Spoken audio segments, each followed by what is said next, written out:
La temperatura la vigilamos con el dorso de la mano, no se examina con la palma. La temperatura se examina con el dorso, en esta velocidad. Derecho, izquierdo, derecho, izquierdo. De la raíz al pie. ¿Por qué lo hacemos? Porque esta piel es mucho más fina y la sensibilidad es mejor. Y de pronto encontramos un sitio donde la temperatura cambia. Se puede afinar el examen palpando las plantas, igual, de talón a dedos. Derecho, izquierdo, derecho, izquierdo. Y luego palpamos los dedos. Y podremos determinar que si tiene frialdad de 2 dedos o 3 dedos en determinado pie. En este caso el señor tenía un problema en el pie izquierdo. Entonces tenía una fisura en el talón, palidez de la planta y frialdad de 3 dedos. Entonces, todo esto lo estamos registrando en la plantilla. Y esto nos está dando ya casi diagnóstico. ¿Qué cosa nos falta? Los pulsos. ¿Cómo vamos a examinar los pulsos? Se examinan a 3 niveles. Primero en el triángulo de escala. Vamos a buscar el pulso femoral. 3 dedos a la altura del triángulo, buscando la presencia de la arteria. Con un latido más o menos presente y fuerte, le señalaremos cualitativamente 3 cruces como validez de pulso. Eso quiere decir normal. Lo escribimos en la plantilla. Pulso femoral, derecho, izquierdo, hacemos un pequeño esquemita tipo tablilla, tipo tabla de datos. Y el siguiente será el pulso popliteo. 2 dedos pulgares debajo de la rótula y los dedos medios abrazan la rodilla. Se encuentran los medios y entran en el hueco popliteo. Esa es la forma de examinar el pulso. No permitan que el paciente doble la rodilla, porque si él dobla la rodilla, genera tensión en los tendones del rombo popliteo y les resta la posibilidad de la sensibilidad fina que ustedes requieren para percibir el pulso. Entonces el paciente debe estar laxo y ustedes alzan la rodilla levemente hundiendo los dedos medios en el hueco popliteo. Hay pacientes que tienen el hueco lleno porque hay una patología articular que se llama el quiste de Becker. Entonces, inclusive es sensible, es doloroso, así que hay que tener cuidado. Hay que ser gentil y buscar la arteria sin que el paciente resienta dolor. El siguiente nivel de pulso es distal y lo vamos a encontrar a nivel del empeine, a la entrada del empeine, a nivel de la garganta del pie, digamos, a nivel de la garganta del pie, que es el pulso de la arteria tibial anterior. Esta arteria, al entrar al empeine, se llama arteria pedia. Entonces, pulso pedio.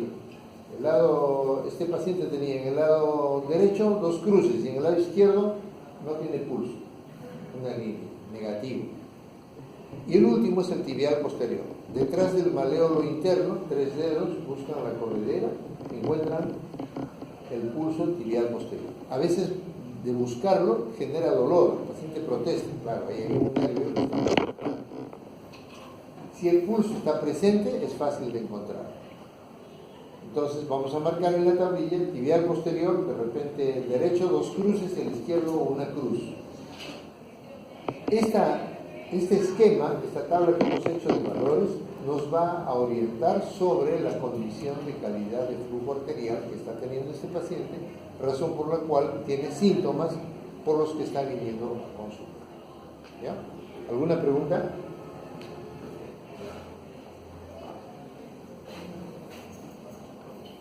Si nosotros, usando de estos signos de cruces y de menos o de negatividad para los pulsos ausentes, tenemos como en una tabla considerar el estado del paciente, vamos a orientar los exámenes auxiliares que vamos a necesitar, porque ya estamos haciendo el diagnóstico del nivel de lesión. Vamos a considerar un paciente que tiene, este paciente tiene a nivel femoral derecho 3 cruces, femoral izquierdo 2 cruces, popliteo derecho 2 cruces, popliteo izquierdo negativo, pedio derecho una cruz, pedio derecho negativo, tibial posterior derecho una cruz, tibial posterior izquierdo negativo. ¿Dónde está la lesión?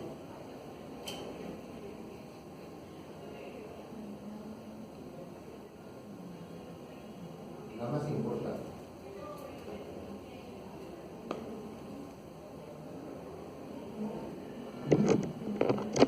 Nivel femoral. ¿Qué nivel? ¿Cuál de los vasos femorales cree que debe ser objetivo de nuestro estudio?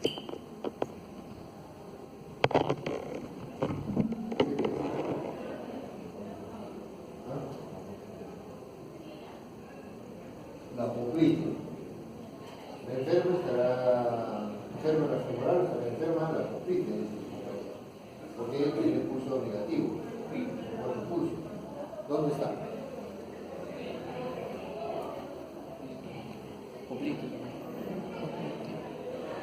¿Alguien tiene una opinión diferente?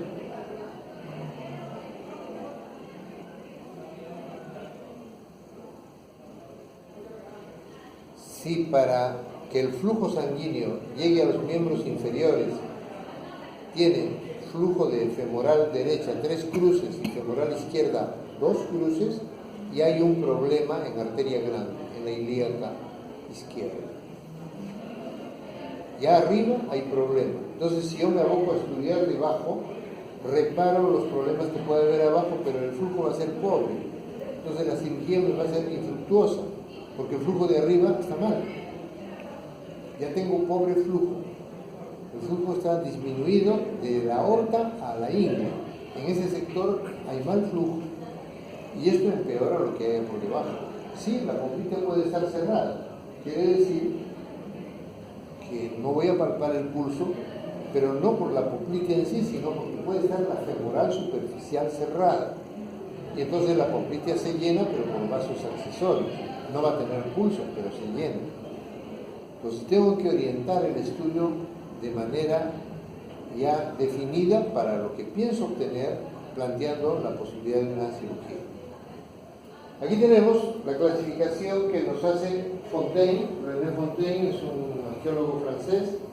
Agrupa a los pacientes, de acuerdo a la sintomatología, en 4 grupos. El estadio 1 es asintomático. El paciente no tiene síntomas, pero por examen clínico determino que veo una insuficiencia arterial.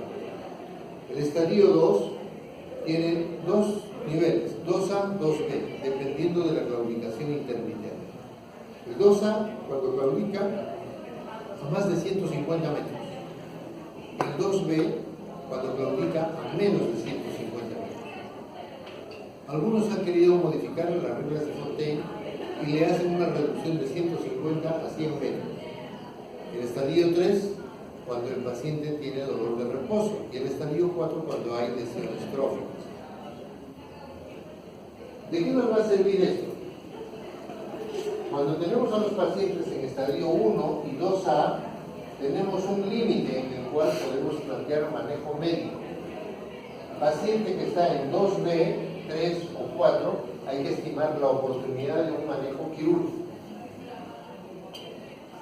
Aquí tenemos un cuadro que no corresponde necesariamente a una arteriosclerosis sola, porque el paciente ha llegado a la emergencia con 190 de glucosa. Entonces, él viene acusando mucho dolor en el dedo de 2 días de instalación. E insisten que le veamos solamente el pie. Lo descubrimos y encontramos todas las lesiones que se ven en ese pie. Perdón. ¿Pueden por favor bajar todo el voz?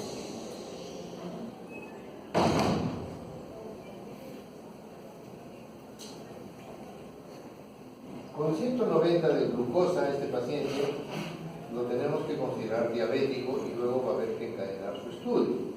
Tiene ese pie enfermo, pálido, onicomicosis, tiene las uñas enfermas, estigma de gangrena en el alus mayor, gangrena del pulpejo del segundo, estigmas de gangrena en el tercero, estigmas de gangrena en el cuarto, y esto ya es gangrena, ya no es isquemia, es gangrena del orcejo del quinto, acompañado de una celulitis proximal, y junto con la celulitis muestra también una beta de linfangitis.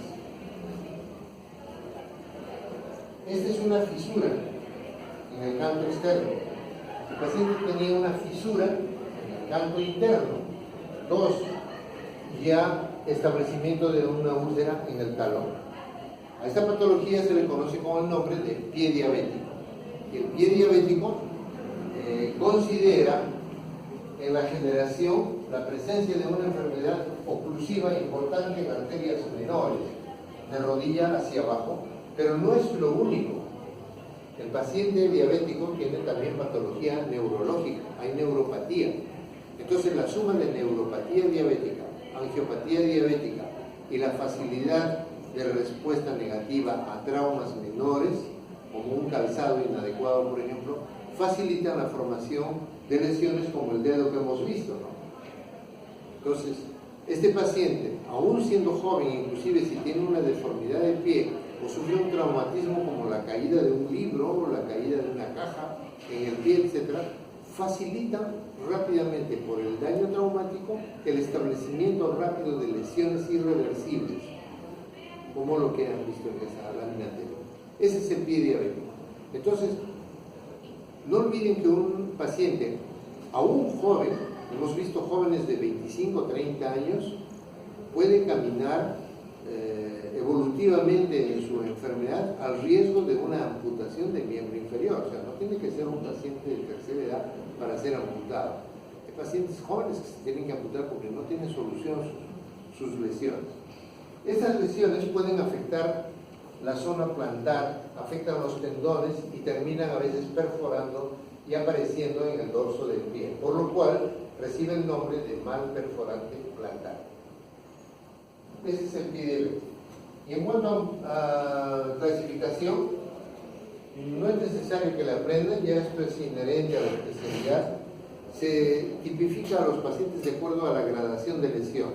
Entonces hay desde el grado 0 o 1, que son las lesiones menores, hasta el Bailey-Wagner 5 o 6, de acuerdo a algunos grupos. Hay variaciones más altas hasta la gangrena grave que terminan en amputación. Este es el talón de la mamá de un médico. En cambio, este Wagner será un Wagner 3 a 4, con tendinitis y abscesos plantares.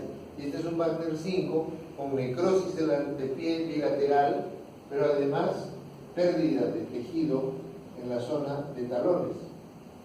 Gran compromiso del pie en ambos casos. Este paciente no vamos a poder hacer una cirugía de rescate y termina en amputación de ambos miembros inferiores. Entonces, en relación a la vasculopatía periférica del diabético y amputaciones, vamos a recordar que esta es una afección en el diabético preponderantemente en vasos menores, de rodilla para abajo, de codo para abajo. Se cierran los vasos. Hay una prevalencia de claudicación intermitente 5 veces más que en el no diabético. No hay diferencia entre sexos, hombres y mujeres hacen la misma lesión. La mitad de pacientes que se amputan hacen lesiones graves contralaterales en un promedio de 1 a 2 años. Y por último, la mitad de amputaciones no traumáticas se producen en pacientes diabéticos. Ya tenemos el criterio clínico, tanto en el arterioscleroso como en el diabético, pero vamos a comprobar o corroborar nuestros datos clínicos para confirmar niveles de lesión mediante exámenes auxiliares. Primero es lo no invasivo, el ultrasonido, sea el Doppler o el ecodoppler o duplex, que nos permiten conocer la condición de los vasos, calidad de la pared, calidad de la íntima, zonas de amenaza de trombosis o de trombosis ya efectiva, ¿no?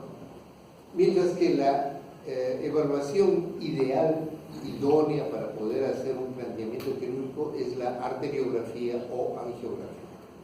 Esta puede ser mediante un sistema muy limitado. En algunos hospitales hay unos equipos pequeños aún, ¿no? O así antiguos, donde todavía, a pesar de ello, podemos hacer una arteriografía de tipo clásico, con sus respectivas placas por segmentos. Pero se puede hacer digital, se puede hacer dinámica, una cineangiografía, y de repente con un volumen de contraste indicado, se hace un barrido y se hace un seguimiento del contraste para ver el viaje hacia la parte distal, como se hace en una cinecoronariografía. Tenemos como modelo la angiotomografía, que permite inclusive angioscopía virtual, y la angioresonancia magnética. De ambos, preferiría la angiotomografía. Es más cómoda para un paciente delicado con mucho dolor, porque la resonancia magnética requiere unos 40 minutos del paciente puesto en la cámara en yacencia, sin moverse, y a veces no toleran el dolor. Si no lo toleran en la noche, a veces para poder dormir, en la cámara de la resonancia de pronto sale inadecuado el examen. Por eso preferimos la angiotomografía. Aquí tenemos unas imágenes del Doppler arterial. Nosotros podemos colocar el PRO para el estudio vascular, es casi tan fino como un lapicero. El cabezal está dividido en dos mitades. Cada mitad está llena de microcristales de cuarzo. Entonces, la fuente de energía va a generar que los microcristales de una mitad emitan las ondas de ultrasonido. En similitud a lo que se hacía en la pesca, porque a partir de allí nació la idea de cómo utilizarlo en el cuerpo humano, las ondas de ultrasonido viajaban para buscar cardumen de peces, y donde las ondas rebotaban en los peces se consideraba el foco de trabajo. Llevaban la embarcación hasta este punto y soltaban las redes para poder tener una pesca óptima. Entonces lo mismo se hace colocando gel sobre la zona de estudio, y el prop se coloca a unos 40 grados en dirección de recepción del flujo vascular. Entonces el flujo arterial va a venir hacia los dedos, se coloca el prop en esta forma, la mitad de microcristales emite las ondas de ultrasonido, y nuestros peces, ¿cuáles van a ser? ¿Qué representarían los peces en nuestro organismo? Necesitamos algo en movimiento.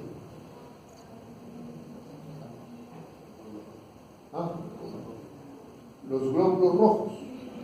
Los glóbulos rojos es similar a lo de los peces. Rebota la onda de ultrasonido y la otra mitad del cabezal captura. Y al capturar nos da un tipo de onda positiva. Entonces es una onda que se acerca, como flujo se acerca al examinador. Por eso es esta onda positiva que corresponde a la sístole cardíaca. La primera onda. Luego viene una onda negativa pequeña por resistencia periférica, y una tercera onda que depende más de la elasticidad del vaso. Entonces, si el vaso está muy duro y ha perdido ya elasticidad, esta tercera onda se va a borrar un poco y tendremos una bifásica. Entonces la onda normal es trifásica. Aquí tenemos un eco-Doppler. Entonces la parte ecográfica nos muestra la calidad normal del vaso. Vamos a suponer una femoral o una carótida, en este caso es una arteria femoral. Y aquí tenemos las ondas trifásicas, que son ondas normales. De esas ondas normales vamos a revisar ahora la variación. Si aquí tenemos un flujo normal trifásico en una arteria tibial anterior, obviamente que la amplitud cambia, que ya no es como la femoral, no es un vaso grande, pero es un vaso de paredes normales y de luz normales. Entonces, el sistema es trifásico pequeño, con agudeza en la amplitud de sus ondas. En cambio aquí tenemos una onda que se llama tardus parvus, porque es una onda muy lenta y medio redondeada. O sea, no es una onda aguda como debiera darse aquí. Sin embargo, las dos son de la misma naturaleza porque son exámenes hechos en arterias tibiales. ¿Qué otra utilidad tenemos con el ultrasonido? Podemos medir el índice tobillo-brazo. Usamos de una operación elemental de quebrados. En el numerador vamos a colocar la presión que medimos en la pierna. Colocamos un mango de presión arterial, un esfigmomanómetro, y leemos la presión que se lee en el hueco popliteo a nivel del tobillo. Entonces nos va a leer, por ejemplo, 70 como sistólica. Inflamos el mango, no con el estetoscopio, sino colocando el Doppler en la tibial posterior, vamos a suponer, y empezamos a desinflar lentamente, y en el momento en que da el primer sonido del ecodoppler, el primer sonido, leemos la presión sistólica. Si en el brazo tiene 140 y en la pierna tiene 70, entonces hay una gradiente de presión. Ese es el índice brazo-tobillo. Los valores están abajo, no tienen que aprendérselos, pero sepan ustedes que por debajo de 0,5, 0,8 ya hay una enfermedad arterial que representa una importancia en el paciente. El índice brazo-tobillo nos permite aclarar la condición real de los síntomas que trae el paciente y equipararlos con los signos que estamos encontrando.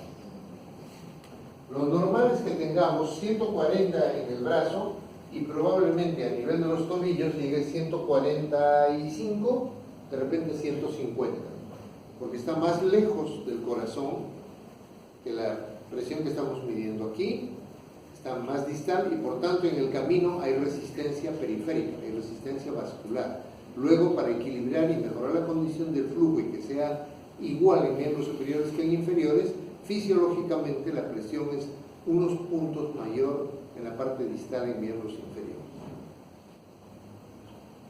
El siguiente examen es la arteriografía. Es una forma gráfica de dibujar vasos.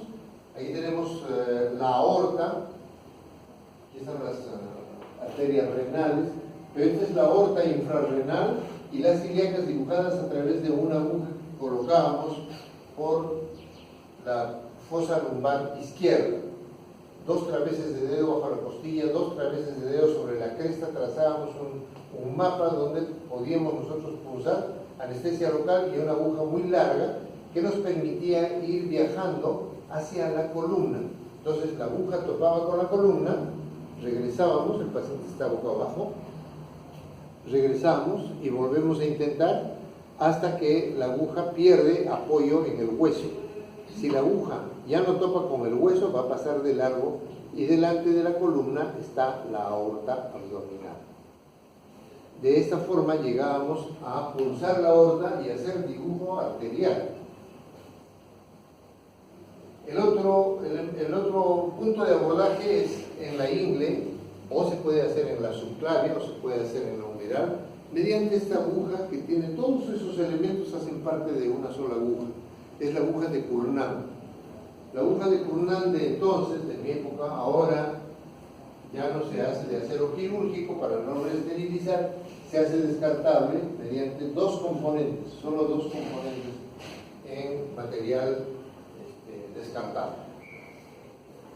Entonces vamos a fijar la arteria en el punto donde vamos a pulsar, la fijamos entre 2 dedos, sentimos su latido, entramos la aguja a unos 45 grados hasta sentir que la aguja hace un pequeño juego contra nuestro dedo, porque se coge la aguja de esta forma.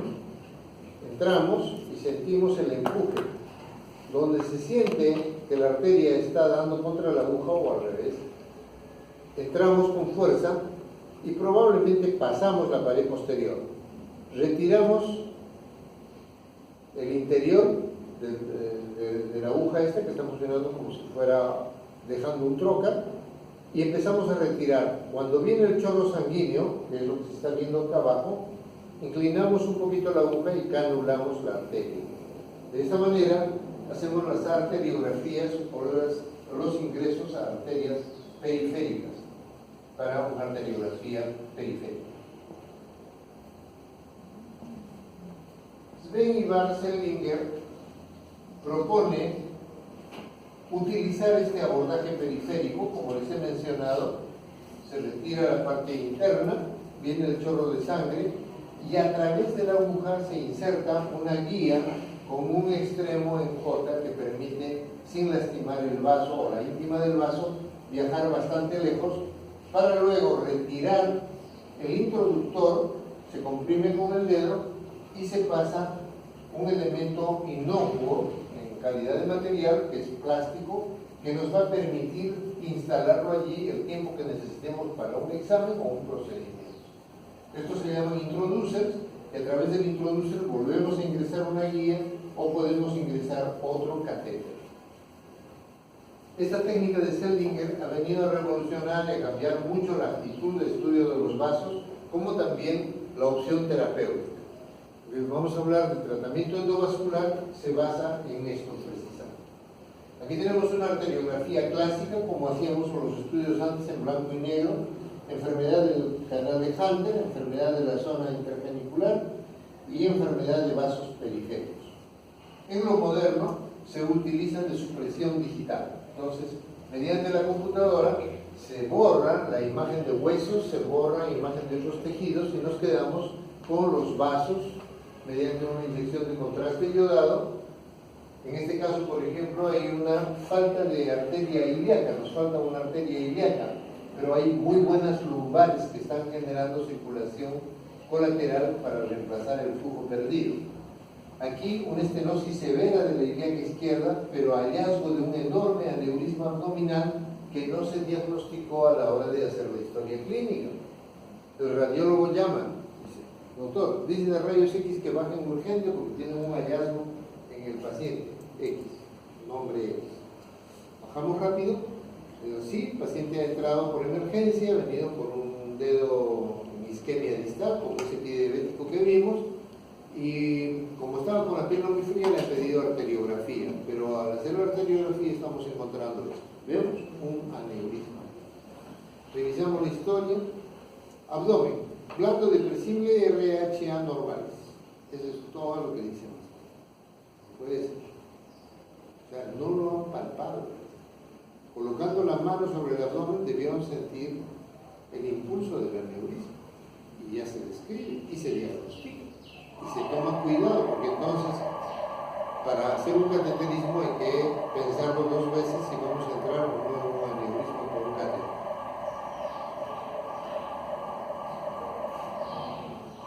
Aquí tienen un arteriograma, pero el catéter está puesto por la técnica de Zellniger en el callado aórtico.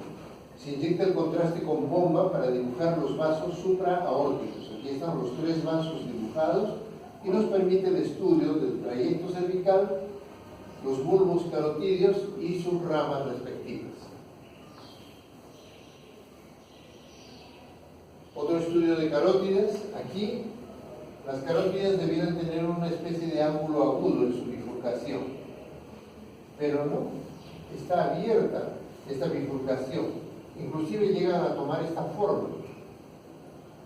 Acá hay un tumor, y este tumor es del glomus carotídeo.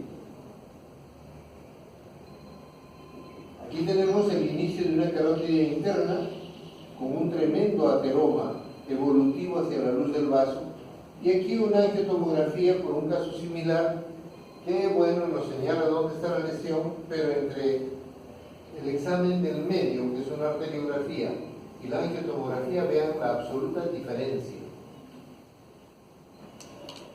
En calidad de imagen, la arteriografía me parece que siempre nos dará mejor resultado y nos orienta mejor. Por eso, siempre reflexionemos, si no podemos pedir una arteriografía, tendremos que remitirnos a una angiotomografía, pero seríamos muy felices de tener de verdad una arteriografía. Aquí tenemos otra tomografía con una lesión del origen de la arteria subclavia izquierda, paciente con diferencias de presiones. La manejan por hipotensión arterial. No tenía hipotensión, siempre le medían la presión en el brazo izquierdo, pero era menor porque tenía una estenosis de la subclavia. Aquí tenemos un riñón en herradura que confunde el diagnóstico. Donde está el cursor, vean el riñón que se sobrepone sobre la aorta. Sí tiene enfermedad de vasos, tiene enfermedad importante de vasos, y los vasos periféricos también están lesionados, pero a nivel de la aorta hay un problema grande. Hay que pensar en que si requerimos una solución quirúrgica vamos a confrontar una gran dificultad, porque en ese sitio justamente va a estar el riñón, y que en condición de herradura se considera el riñón único, ¿no? Aquí tenemos una angiotomografía abdominal que nos encuentra un aneurisma de la aorta abdominal. Estas zonas de diferente densidad más bien son ateromas en la pared del vaso. Aquí tenemos una angioresonancia magnética donde está el cursor, la aorta termina casi en punta de lápiz. Se obstruye y luego vuelve a reabrirse gracias a la arcada de Riolano que jala flujo desde el territorio de la mesentérica superior. Aquí una angioresonancia magnética que nos muestra una estenosis muy cerrada en la femoral derecha, y con el diagnóstico hecho clínicamente y por imágenes, nosotros tenemos que plantear el tratamiento que corresponde al paciente. ¿Dónde vamos a mantener manejo médico? Vamos a mantener manejo médico en pacientes con estadio Fontaine 1 y Fontaine 2A. Además, este manejo médico lo vamos a encarar si operamos a los pacientes que están en nosotros estudiados. El manejo médico lo tenemos que conceptuar bien. Y el tratamiento quirúrgico se llama revascularización. Quiere decir que hay un territorio que sea medio devascularizado y lo vamos a revascularizar. Sea que tengamos que desobstruir un vaso, o sea que tengamos que hacer un bypass, vamos a hablar de revascularización. En la Fundación Favaloro tienen este esquema para la claudicación intermitente. La consideran no invalidante, invalidante y crítica. La invalidante y crítica van a seguir un mismo manejo. Entonces comenzamos con la no invalidante. El paciente está en Fontaine 0, Fontaine 1. No está claro entre el 1 y el 2A porque el paciente es descubierto merced a los exámenes clínicos. ¿Pero a usted no le duele? No. ¿Pero usted no ha sentido el pie frío? No. ¿No le hormiguea? No. El paciente no tiene conocimiento de molestias, pero le detectamos que tiene defectos de flujo, que tiene de repente pulsos disminuidos en ese lado. Por eso es no invalidante, requiere examen vascular, medirle el índice brazo-tobillo, eventualmente un Doppler para corroborar cómo está yendo el flujo en esa extremidad, y de acuerdo a esto iniciaremos manejo médico. Y el manejo médico depende de caminata, antiagregantes plaquetarios y algunos vasodilatadores. Como son pacientes de tercera edad, se dice que los vasodilatadores no tendrán acción en cuanto los vasos están enfermos, pero los vasos colaterales, vasos accesorios, se abren. Entonces sí usamos de algunos vasodilatadores. Si la claudicación es invalidante o es crítica, requiere el examen vascular. Podemos hacer el índice brazo-tobillo, podemos estudiar el Doppler, pero lo inmediato para nosotros, en una intención de manejo quirúrgico, será la arteriografía. Si la arteriografía me dice que el paciente no tiene vasos como para cirugía, pasa a manejo médico. Si tiene posibilidad de revascularización, ahí en la mesa de examen o se hace angioplastía o pasa a quirófano para una cirugía de revascularización. Salvedad, hay pacientes no revascularizables, no hay vasos para revascularizar, pueden seguir manejo médico, pero se puede tomar una opción que no consideran aquí en la Fundación Favaloro, que es la simpatectomía lumbar. Entonces, cuando no se pueden hacer tratamientos directos a los vasos, se puede buscar un tratamiento indirecto. Acá está el tratamiento médico en la arteriopatía crónica. Hay que buscar disminuir los niveles de colesterol, hay que eliminar el tabaco en el paciente, ser radicales, usted no vuelve a fumar. Hay que dar tratamiento para optimizar la presión arterial en el paciente. Hay que tratar la obesidad, controlar bien la diabetes. El paciente no puede estar con niveles altos de glucosa. A más desniveles de glucosa, más lesiones periféricas.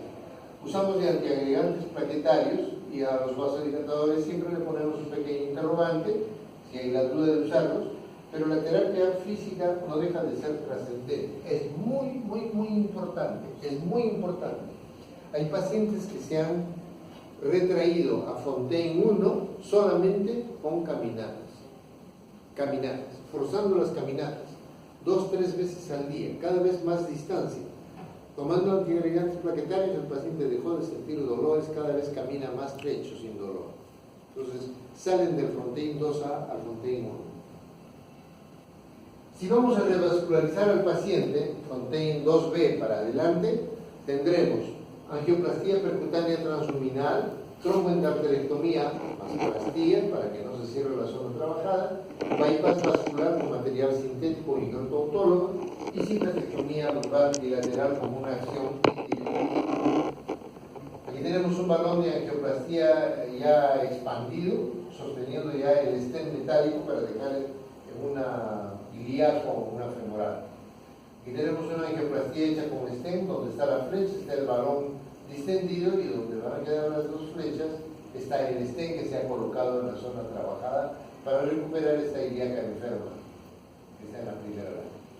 Aquí tenemos una angioplastía de la arteria femoral, como queda, una angioplastía más stent de la ilíaca derecha que estaba prácticamente obstruida en su totalidad, nula, y está reconstruida en base a angioplastía continua, ¿no?, desde la aorta hasta el nivel femoral, y se ha dejado un estén en el medio, pero la ilíaca se ha repermeabilizado, tiene más calibre y mejor luz que la ilíaca nativa izquierda.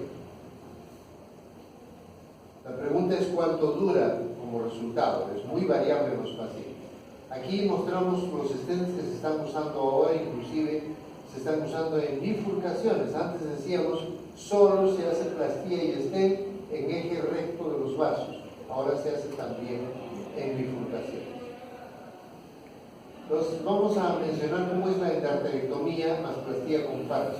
Esta parte amarilla es la endarteria enferma, no deja flujo, entonces hacemos una incisión en la ilíaca, una incisión en la femoral, y vamos, mediante maniobras romas, a decolar el interior del vaso para recuperar este material que anula la luz arterial. Aquí tenemos el producto de otra cirugía nuestra. Aquí hemos recuperado, este tapón era de la aorta frente a la ilíaca, entonces hemos recuperado la ilíaca en su totalidad. Este es el nivel femoral, la arcada inguinal está aquí. Hemos abordado toda la arteria, incisión a este nivel, hemos partido la arteria en dos para ir hacia arriba y la otra de arriba abajo en todo el sector. Y para la foto he recompuesto los dos elementos. Cuando se hace un bypass colocamos un injerto que va a reemplazar el flujo, pero por fuera del vaso. O sea, tomamos flujo de la parte conservada y llevamos flujo a la parte distal. Ese bypass puede ser aortobiliaco o aortobifemoral con injertos bifurcados, un bypass iliofemoral que se hace lineal de la ilíaca a la femoral, los femoropopliteos que están en negrita porque es lo que más se hace en los servicios de cirugía vascular, tomando boca a nivel inguinal, en la femoral, se entrega flujo a nivel de la poplite. Y los bypasses a los vasos de la pierna, sea a nivel proximal bajo la rodilla o a nivel distal a la altura de los tobillos. Aquí tenemos un bypass aortobiliaco. Aquí está la aorta, el injerto cosido y la entrega de flujo a las dos ilíacas. Ese es un injerto bifurcado de Dacron.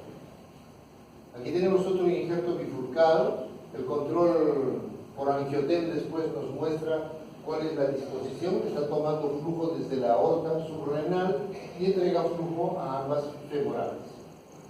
También este es un injerto de Dacron. En esquema, en amarillo, está un bypass femoropopliteo arriba de la rodilla, entonces se llama supragenicular.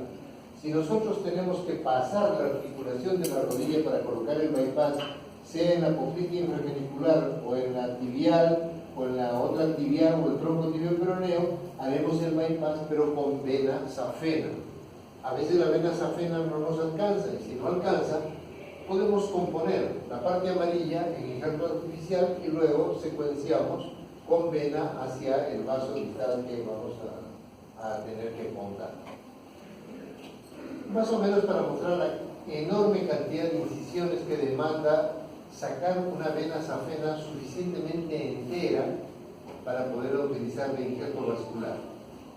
Arriba está a la altura del hueco popliteo, pero por debajo de la rodilla, donde está la flecha blanca, una anastomosis de la vena a la arteria en esta forma. Se llama anastomosis laterolateral.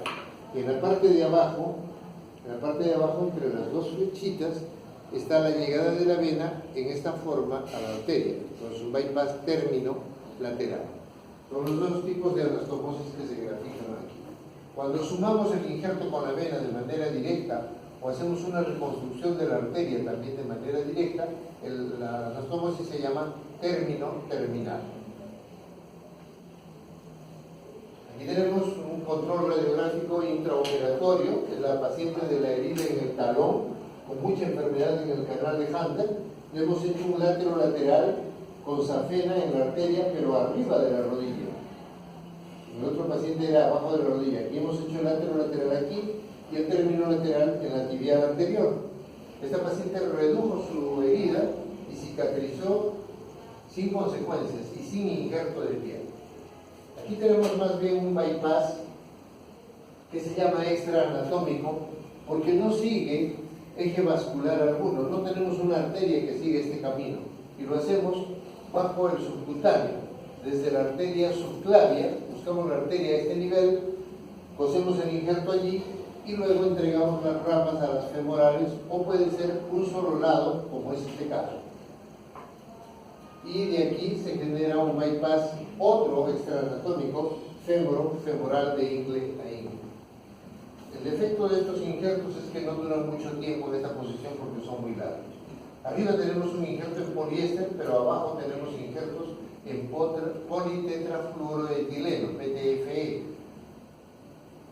La diferencia está en que los de arriba tienen una flexibilidad y flexuosidad que remedan un poco la anatomía vascular en el momento del latido. En cambio, los de abajo son de pared lisa, promueven no tener mucha porosidad, pero a veces hemos tenido inconvenientes porque trasudan demasiada fibrina.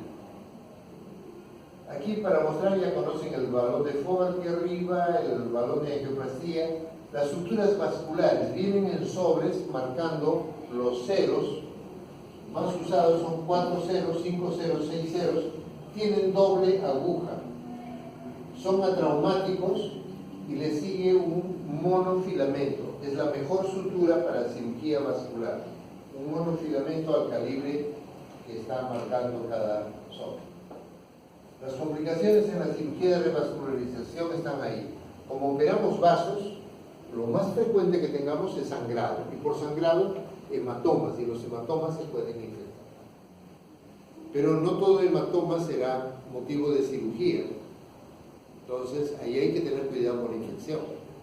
En cambio, si el hematoma es muy importante, es muy trascendente, el paciente va a estar complicado, hay que reoperar y hay que buscar por qué ha estado sangrando.